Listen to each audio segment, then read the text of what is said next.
Hi everyone, welcome back to grow Malayalam. നിങ്ങൾ ശ്രദ്ധിച്ചോ, government make in ഇന്ത്യക്ക് ഇപ്പോൾ സ്ട്രോങ് പുഷ് കൊടുക്കുന്നുണ്ട്, പ്രത്യേകിച്ച് ഇലക്ട്രോണിക് സെക്ടറിൽ. ഇലക്ട്രോണിക് കോമ്പോണന്റ് മാനുഫാക്ചറിംഗ് സ്കീമിനായിട്ട് ഗവൺമെന്റ് 2026 ബഡ്ജറ്റ് അവർ കൂട്ടിയിട്ടുണ്ട്. ഏപ്രിൽ 2025 22,900 നിന്ന് നേരെ 40,000 കോടിയിലേക്ക് അവർ കൂട്ടിയിരിക്കുന്നത്. ഇപ്പം നിങ്ങളിവിടെ ചിന്തിക്കാം, ഇൻവെസ്റ്റ്മെന്റ്സ് ഒക്കെ ഓക്കെ, പക്ഷെ ആക്ച്വലി എന്താണ് ഇലക്ട്രോണിക് കോമ്പോണന്റ് മാനുഫാക്ചറിംഗ് സ്കീം എന്നുള്ളത്? അതിൽ ആർക്കൊക്കെയാണ് ഇതിന്റെ ബെനിഫിറ്റ്സ് ലഭിക്കുക? അപ്പം നിങ്ങൾക്ക് ഇത് ഇങ്ങനെ ചിന്തിക്കാം, ഇപ്പൊ ഒരു കമ്പനി ഇലക്ട്രോണിക്സിന്റെ ക്രിട്ടിക്കൽ പാർട്സ് ലൈക്ക് ഇപ്പോൾ മൾട്ടി ലെയർ PCBs, അതായത് printed circuit boards, camera modules അല്ലെങ്കിൽ കണക്ടേഴ്സ് ഇന്ത്യയിൽ തന്നെ അവർ മാനുഫാക്ചർ ചെയ്യുമ്പോൾ നമുക്ക് എന്താണ് ഗവൺമെന്റ് ക്യാപെക്സ് അതുപോലെ തന്നെ ടേൺ ഓവർ ബേസ് ചെയ്തിട്ട് അവർക്ക് ഒരു ക്യാഷ് ഇൻസെന്റീവ് ഇവിടെ കൊടുക്കും. അപ്പം ഇവിടെ വരുന്നൊരു പ്രധാനപ്പെട്ട ആംഗിൾ ഇതാണ് വരുന്നത്. ഇവിടെ ഈ ഒരു ഗ്രോത്തിന്റെ ഡയറക്ഷൻ ജസ്റ്റ് ബേസിക് ഇലക്ട്രോണിക് കോമ്പോണൻസിലേക്ക് മാത്രം ഇവിടെ ലിമിറ്റഡ് അല്ല. കാരണം ഗവൺമെന്റ് ഇപ്പം officially India semi conductor mission 2.0 announce ചെയ്തിട്ടുണ്ട്. ഇപ്പം union budget 2026-27 government India semi conductor mission ISM 2.0 1000 കോടിയാണ് അലോക്കേറ്റ് ചെയ്തേക്കുന്നത്. അതേസമയത്ത് ഇന്ത്യയുടെ സെമി കണ്ടക്ടർ മാർക്കറ്റ് 2030 ആകുമ്പോഴേക്കും 100 മുതൽ 110 ബില്യൺ ഡോളർ എത്തുമെന്നാണ് ഇവിടെ ടാർഗറ്റ് ചെയ്തേക്കുന്നത്. ഇപ്പം ഗവൺമെന്റ് മുന്നോട്ടേക്ക് എടുക്കുന്ന സ്റ്റെപ്സ് കാണുമ്പോൾ ഒരു കാര്യം ഇവിടെ ക്ലിയർ ആണ്. ഇലക്ട്രോണിക്സ് അതിൽ സെമി കണ്ടക്ടർ സെക്ടറിനെ ഗവൺമെന്റ് നല്ലപോലെ ഇവിടെ സപ്പോർട്ട് ചെയ്യുന്നുള്ള കാര്യം. സോ നമുക്കിന്ന് ഈ ഒരു സ്കീമിൽ നിന്ന് പൊട്ടൻഷ്യൽ ബെനിഫിറ്റ് ലഭിക്കാൻ സാധ്യതയുള്ള 3 കമ്പനികൾ നമുക്ക് നോക്കാം. So let's begin today's video.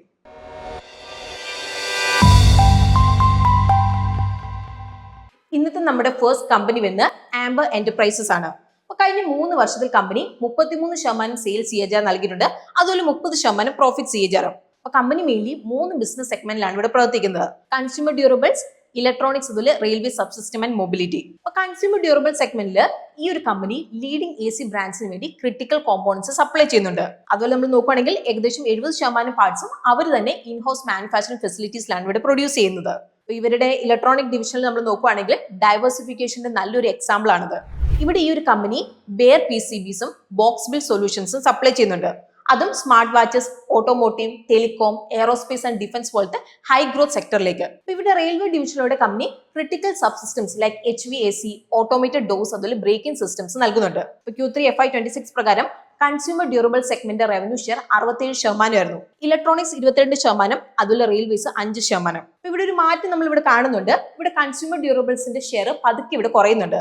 അതേസമയത്ത് എമർജിംഗ് ഇലക്ട്രോണിക് സെഗ്മെന്റ് ഷെയർ നല്ലപോലെ ഇവിടെ കൂടുന്നുണ്ട്. അപ്പൊ കമ്പനിയുടെ പല അക്വിസിഷൻ നടത്തിയിട്ടുണ്ട്. അതേസമയത്ത് നമ്മൾ നോക്കുകയാണെങ്കിൽ ഇലക്ട്രോണിക് ഡിവിഷനിൽ നല്ലപോലെ അവർ എക്സ്പാൻഡ് ചെയ്യുന്നുണ്ട്. അപ്പൊ കമ്പനി നോയിഡയിൽ 100 ഏക്കർ ലാൻഡ് അലോട്ട് ചെയ്തിട്ടുണ്ട്. അത് ഫ്യൂച്ചർ കപ്പാസിറ്റി എക്സ്പാൻഷൻ അതുപോലെ മാനുഫാക്ചറിംഗ് സ്കെയിൽ ചെയ്യാൻ വേണ്ടിയിട്ടായിരിക്കും ഇത് ഉപയോഗിക്കുന്നത്. ഇനി നമുക്ക് ഇവരുടെ ടെക്നിക്കൽ ചാർട്ട് ഒന്ന് നമുക്ക് നോക്കാം.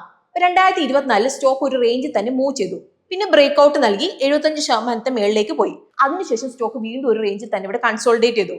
ഓൾ ടൈം ഹൈയിൽ ബ്രേക്ക് ഔട്ട് അറ്റംപ്റ്റ് ചെയ്തു, പക്ഷെ ഇവിടെ സസ്റ്റെയിൻ ചെയ്യാൻ വേണ്ടിയിട്ട് അവർക്ക് കഴിഞ്ഞില്ല. സ്റ്റോക്ക് 5400 മുതൽ 5550 സപ്പോർട്ട് സോണിൽ റെസ്പെക്ട് ചെയ്തു. ഇപ്പം 8500 മേലെ പോയാൽ മാത്രമേ ഫ്രഷ് മൊമെന്റം ബിൽഡ് ചെയ്യുള്ളൂ. എന്നാൽ ഇവിടെ സപ്പോർട്ടിന് താഴെ ബ്രേക്ക് ഔട്ട് വന്നാൽ ബെയറിഷ് ട്രെൻഡിലേക്ക് മാറും.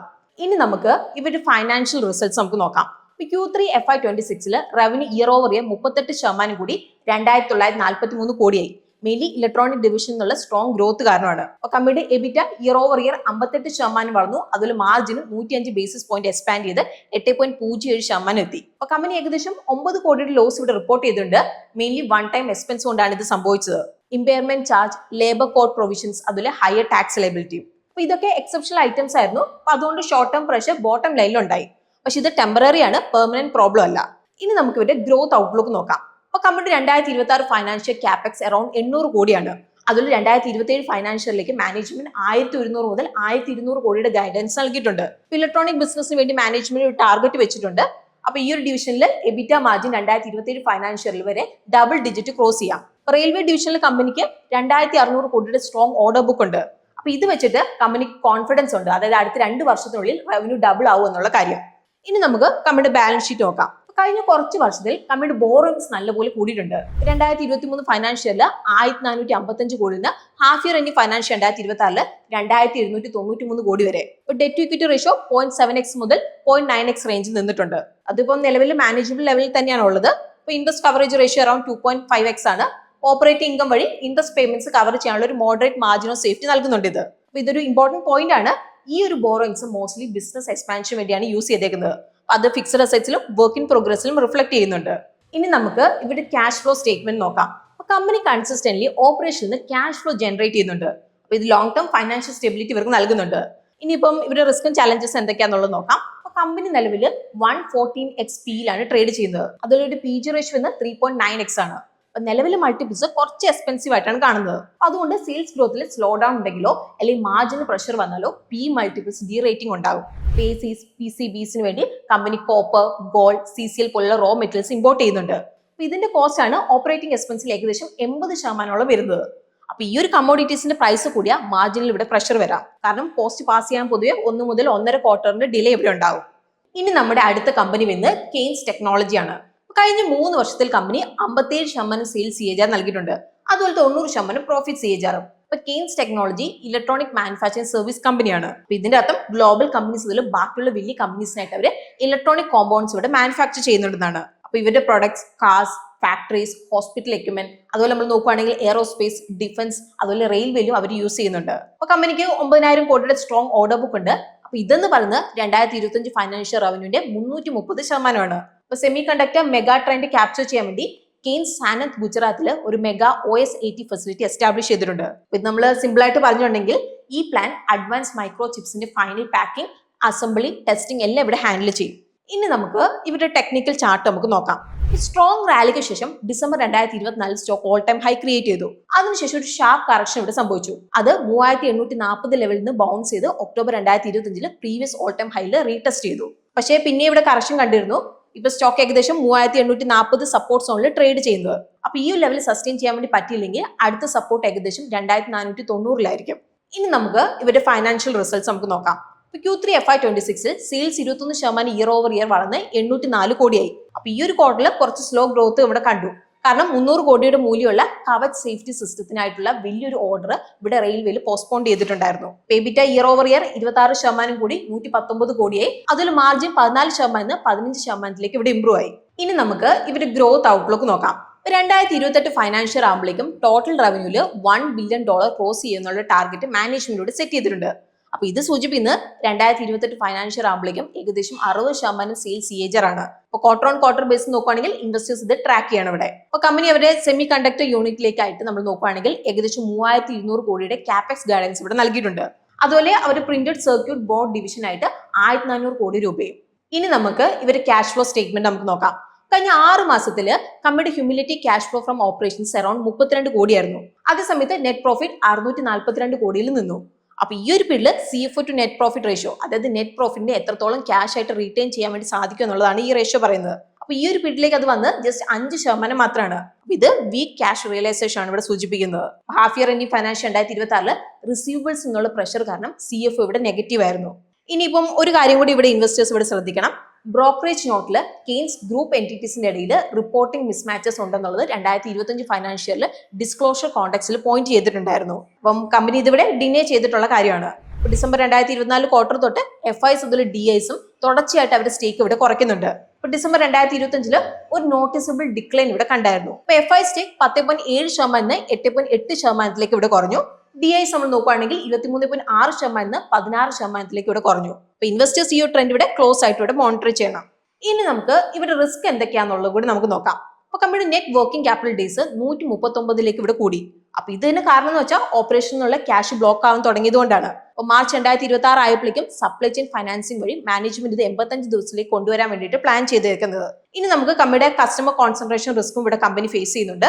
കാരണം ഇവിടെ ടോപ്പ് 10 കസ്റ്റമേഴ്സ് 2022 ഫൈനാൻഷ്യലിൽ റവന്യൂലേക്ക് ഏകദേശം 51% കോൺട്രിബ്യൂട്ട് ചെയ്തിരുന്നത്.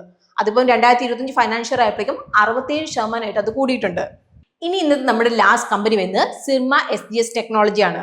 അപ്പൊ കഴിഞ്ഞ 3 വർഷത്തിൽ കമ്പനി 44% സെയിൽസ് CAGRഉം അതുപോലെ 28% പ്രോഫിറ്റ് CAGR നൽകിയിട്ടുണ്ട്. അപ്പൊ ഈ ഒരു പീരീഡിൽ മാർജിൻ വോളറ്റിലിറ്റി കാണിച്ചതുകൊണ്ട് തന്നെ പ്രോഫിറ്റ് ഗ്രോത്ത് കമ്പാരിറ്റീവ്ലി കുറവായിരുന്നു. സിർമ SGS ഗ്ലോബൽ ബ്രാൻഡ്സിനായിട്ട് ഇലക്ട്രോണിക് പാർട്സ് പ്രൊഡക്ട്സ് മാനുഫാക്ചർ ചെയ്യുന്നുണ്ട്. അപ്പൊ ഇവരുടെ മെയിൻ ബിസിനസ്സിൽ വരുന്നതാണ് printed circuit board assemblies, RFID tags, അതുപോലെ complete box build ready to use സൊല്യൂഷൻസും. അപ്പൊ ഇവരുടെ products automotive, health care, consumer electronics, industrial, അതുപോലെ റെയിൽവേ പോലത്തെ ഹൈ ഗ്രോത്ത് സെക്ടേഴ്സിലേക്ക് അവർ ഉപയോഗിക്കുന്നുണ്ട്. കമ്പനി ഇപ്പം OSAT ബിസിനസ്സിലേക്ക് കയറാൻ വേണ്ടി പറ്റുമോ എന്നുള്ളത് ട്രൈ ചെയ്ത് നോക്കുന്നുണ്ട്. അപ്പൊ ഇത് ഫ്യൂച്ചർ ഗ്രോത്തിന്റെ ഓപ്പർച്യൂണിറ്റി ആണ്. ഒരുപാട് നാളത്തേക്ക് ഇവിടെ 675 ലെവലിൽ സ്ട്രോങ് റെസിസ്റ്റൻസ് ആയിട്ട് ആക്ട് ചെയ്തു. ജൂലൈ 2025 സ്റ്റോക്ക് ഈ ലെവൽ ബ്രേക്ക് ചെയ്തു. പക്ഷെ ഏകദേശം 2 വർഷത്തെ കൺസോൾട്ടേഷൻ കഴിഞ്ഞതുകൊണ്ട് തന്നെ ഒരു സ്ട്രോങ് മൊമെന്റ് ഇവിടെ എക്സ്പെക്ട് ചെയ്തിരുന്നു. എന്നാൽ അത് സസ്റ്റെയിൻ ചെയ്തില്ല ഇവിടെ. ഏകദേശം 5 മാസത്തിനുള്ളിൽ സ്റ്റോക്ക് ബ്രേക്ക്ഔട്ട് സോണിന്റെ അടുത്ത് സ്റ്റോക്ക് വീണ്ടും ട്രേഡ് ചെയ്യാൻ വേണ്ടി തുടങ്ങി. അപ്പം ഇതിനൊരു പോസിബിൾ റീസൺ എന്ന് പറയുന്നത് ബ്രേക്ക്ഔട്ടിന് മുമ്പ് റെസിസ്റ്റൻസ് സോണിന്റെ അടുത്ത് ഒരു മീനിങ് ആയിട്ടുള്ള ഒരു കൺസോൾട്ടേഷൻ ഇവിടെ ഉണ്ടായിരുന്നില്ല.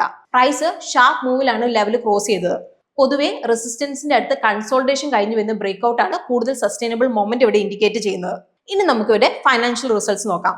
Q3 FY26 sales year over year 45% വളർന്ന് 1264 കോടിയായി. എല്ലാ വെർട്ടിക്കലിൽ നിന്നുള്ള സ്ട്രോങ് മൊമെന്റും കാരണമാണ് ഈ ഒരു ഗ്രോത്ത് ഇവിടെ മെയിൻലി ഉണ്ടായത്. അതായത് ഓട്ടോ, മെഡ്ടെക്, അതുപോലെ ഇൻഡസ്ട്രിയൽ ഓരോന്നും ഇവിടെ 30%-ലധികം ഇവിടെ വളർന്നിട്ടുണ്ട്. എബിറ്റ ഇയർ ഓവർ ഇയർ 98% കൂടി 159 കോടിയായി. അതിൽ മാർജിൻ 9% 13%-ലേക്ക് എക്സ്പാൻഡ് ചെയ്തു. അപ്പോൾ മാർജിനിൽ ഇത്രയധികം ഇംപ്രൂവ്മെന്റ് വരാനുള്ള മെയിൻ കാരണം ഹൈ മാർജിൻ എക്സ്പോർട്ടിലെ ഗ്രോത്തും അതുപോലെ തന്നെ ഇൻഡസ്ട്രി അല്ലെങ്കിൽ ഹെൽത്ത് കെയർ ബിസിനസ്സിലേക്കുള്ള ഗ്രോത്ത് കാരണമാണ്. Q3 FY26 പ്രകാരം എക്സ്പോർട്ട് കമ്പനിയുടെ റവന്യൂലേക്ക് 26% ഇവിടെ കോൺട്രിബ്യൂട്ട് ചെയ്തിട്ടുണ്ട്. ഇനി നമുക്ക് ഇവരുടെ ഗ്രോത്ത് ഔട്ട്ലുക്ക് എന്താണെന്നുള്ളത് നോക്കാം. അപ്പൊ മാനേജ്മെന്റ് ഫ്യൂച്ചർ ഗ്രോത്തിനെ കുറിച്ച് വളരെ കോൺഫിഡന്റ് ആണ്. അവർ ഗൈഡൻസ് കൊടുത്തിട്ടുണ്ട് 2027 ഫൈനാൻഷ്യലിൽ റവന്യൂവും എബിറ്റിയും ഏകദേശം 30% റേറ്റ് വളരും എന്നുള്ള കാര്യം. അപ്പൊ കമ്പനി ബെയർ PCP പ്രോജക്ട്സിൽ 350 മുതൽ 400 കോടി ഇൻവെസ്റ്റ് ചെയ്തിട്ടുണ്ട്. ട്രയൽ പ്രൊഡക്ഷൻ ഡിസംബർ 2026 മുതൽ മാർച്ച് 2027 ടൈമിൽ എക്സ്പെക്ട് ചെയ്തുകൊണ്ട് ഈ ഒരു പ്രോജക്റ്റിന് 50% സ്റ്റേറ്റ് സബ്സിഡി ഇവിടെ ലഭിക്കും. ഇനി നമുക്ക് ഇവരുടെ റിസ്ക് എന്തൊക്കെയാണെന്നുള്ളത് നോക്കാം. അപ്പൊ കഴിഞ്ഞ 5 വർഷത്തിൽ company ഹ്യൂമിലേറ്റീവ് cash flow from operations ഏകദേശം 172 കോടിയായിരുന്നു. അതേസമയത്ത് നെറ്റ് പ്രോഫിറ്റ് 671 കോടിയിൽ നിന്നു. അപ്പൊ ഈ ഒരു പീരീഡിൽ CFO to net profit ratio 25%. അപ്പൊ ഇത് വീക്ക് ക്യാഷ് റിയലൈസേഷൻ ആണ് ഇവിടെ സൂചിപ്പിക്കുന്നത്. അപ്പൊ half year ending financial 2026 CFO negative ആയിരുന്നു, മെയിൻലി റിസീവബിൾസ് എന്നുള്ള പ്രഷർ കാരണം. ഇനി ഇവിടെയുള്ള മെയിൻ റിസ്ക് സപ്ലൈ ചെയിൻ അതുള്ള റോ മെറ്റീരിയൽ ഡിപ്പെൻഡൻസി റിലേറ്റഡ് ആണ്. കമ്പനി ഇപ്പോഴും ചൈനയെയും ബാക്കിയുള്ള രാജ്യങ്ങളെയും ഇലക്ട്രോണിക് കോമ്പൗണ്ട് ഇമ്പോർട്ടിനായിട്ട് ഇവിടെ ഒരുപാട് ആശ്രയിക്കുന്നുണ്ട്. സോ ഇവിടെ ആംബർ, കെയ്ൻസ്, അതുപോലെ സെർമ, SGS ഈ 3 കമ്പനികളും ബേസിക് അസംബ്ലി നിന്ന് മാറി PCBSും സെമി കണ്ടക്ടർ പോലുള്ള അഡ്വാൻസ് ടെക്നോളജിയിൽ ഹെവി ആയിട്ട് ഇൻവെസ്റ്റ് ചെയ്യുന്നുണ്ട്. അപ്പൊ ഇതിന് main reason make in India പുഷും ഇലക്ട്രോണിക് കോമ്പൗണ്ട് മാനുഫാക്ചറിംഗ് സ്കീമുമാണ്. പക്ഷേ ഇവിടെ ഇൻവെസ്റ്റേഴ്സിന് മനസ്സിലുണ്ടാവേണ്ട ഒരു കാര്യമുണ്ട്. റോ മെറ്റീരിയൽ ഇമ്പോർട്ട് ഡിപ്പെൻഡൻസി, ഓപ്പറേഷൻസിൽ വർക്കിംഗ് ക്യാപിറ്റൽ പ്രഷർ, പുതിയ മെഗാ പ്ലാൻ സെറ്റപ്പ് ചെയ്യാനുള്ള എക്സിക്യൂഷൻ ചലഞ്ചസ്, ഇതൊക്കെ ഇവിടെ റിസ്ക് തന്നെയായിട്ട് ഇപ്പോഴും ഉണ്ട്. സോ ഇന്ന് നമ്മൾ ഡിസ്കസ് ചെയ്തതിൽ ഏത് കമ്പനിയുടെ ബിസിനസ് മോഡലാണ് നിങ്ങൾക്ക് കുറച്ചുകൂടി സ്ട്രോങ് ആയിട്ട് തോന്നിയത്? അപ്പൊ കമന്റ്സിൽ അത് നമുക്ക് നമ്മളോട് ഷെയർ ചെയ്യാവുന്നതാണ്. പിന്നെ ഇന്നത്തെ വീഡിയോ നമ്മൾ എഡ്യൂക്കേഷണൽ പർപ്പസിനായിട്ട് കവർ ചെയ്തിരിക്കുന്നതാണ്. ഇതൊരു ഇൻവെസ്റ്റ്മെന്റ് അഡ്വൈസ് അല്ല. സോ നമുക്ക് പുതിയൊരു വീഡിയോ ആയിട്ട് ഗ്രോ മലയാളം ചാനലിലൂടെ വീണ്ടും കാണാം. അതുവരെ take care, happy investing and bye from Renzi.